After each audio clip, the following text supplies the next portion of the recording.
आकाशवाणी जळगाव निर्मित आरोग्यम धनसंपदा या कार्यक्रमात आपण होमिओपॅथी आणि आपलं आरोग्य या विषयावरील माहितीचा भाग दुसरा ऐकणार आहात. तज्ज्ञ डॉक्टर उर्मिला नवाल. श्रोते हो नमस्कार. इनफर्टिलिटी हा विषय असा आहे म्हणजे वंध्यत्व निवारण. वंध्यत्व निवारण म्हणजे ज्यांना लग्न झाल्यानंतर जवळजवळ तुम्हाला 2 ते 3 वर्ष मूलबाळ होत नाही आहे. प्रयत्न केले सगळे पण काही अपत्य झाले नाही.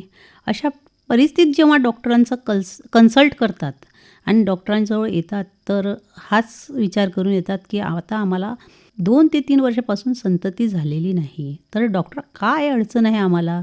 जर अडचण असणार तर दोघांमधली आम्ही विचार करतो. पहिले स्त्रियांमधला पूर्ण विचार करून स्त्रियांना मार्गदर्शन करतो आणि स्त्रियांमधल्या अडचणी समजतो. कधीकधी पुरुषांमध्ये पण अडचणी असतात किंवा दोघांमध्ये सुद्धा अडचणी असतात. जर स्त्री आली तर तिला आम्ही शक्यतोवर पाळी नियमित आहे किंवा नाही आहे हे विचारले जाते. पांढऱ्या पाण्याचा त्रास किती आहे? पाळीत पोट दुखते काय? पाठ कंबर दुखते काय? मानसिक तणाव किती आहे? मानसिक लाईफस्टाईल किती आहे? आजकालची मेट्रो सिटीमधली लाईफस्टाईल आहे की ती पूर्णतः मुलींना जॉब पाहिजेच. बऱ्याचदा मुलींचा आज कोल आहे की माझं करिअर फार महत्त्वाचं आहे. करिअर हे लग्नानंतर माझं करिअर फार सेटल झालं पाहिजे. मी काहीतरी पोस्टवर आली पाहिजे. मी कशासाठी शिक्षण घेतलं? काहीतरी अचिव्हमेंटसाठी घेतलेलं आहे. त्यामुळे लग्न झाल्यानंतर दोघं एन्जॉय करणं, टार्गेट अचीव करणं, चांगली पोस्ट मिळणं याच्या धावपळीत ते संतती ठेवायचं विसरून जाता.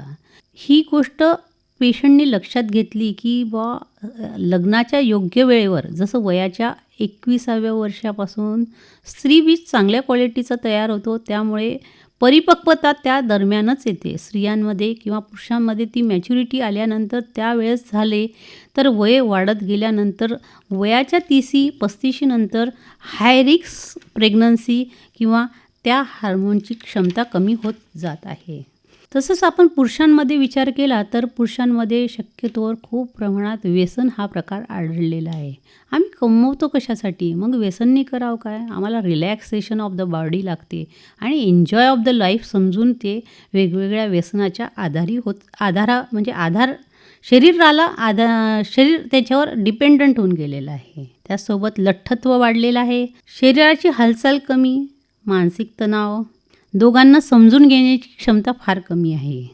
मेट्रो सिटीच्या धावपळ जीवनाच्या शैलीत उशिरा झोपणं, उशिरा जेवण करणं, फास्ट फूड खाणं मोठ्या प्रमाणात आढळत आहे.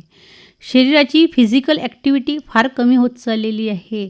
त्यामुळे हे इनफर्टिलिटी हा प्रमाण खूप वाढलेला आहे. अशा वेळेस त्यांच्या शरीर रचनेचा विचार करून त्यांना इनफर्टिलिटीसाठी योग्य मार्गदर्शन करून त्यांना योग्य होमिओपॅथी औषध देण्यात येते आणि जितकं प्रॉपर अगर औषधी देताना आम्ही त्यांच्या ज्या अडचणी आहे त्या समजूनच त्यांना ती योग्य होमिओपॅथी औषध देतो. श्रोते हो नमस्कार. आताच आपण होमिओपॅथी आणि आपलं आरोग्य या विषयावरील माहितीचा भाग दुसरा ऐकलात आजच्या आरोग्यम धनसंपदा या कार्यक्रमात. तज्ज्ञ डॉक्टर उर्मिला नवाल, सादर करते नरेंद्र कुमार ठाकूर.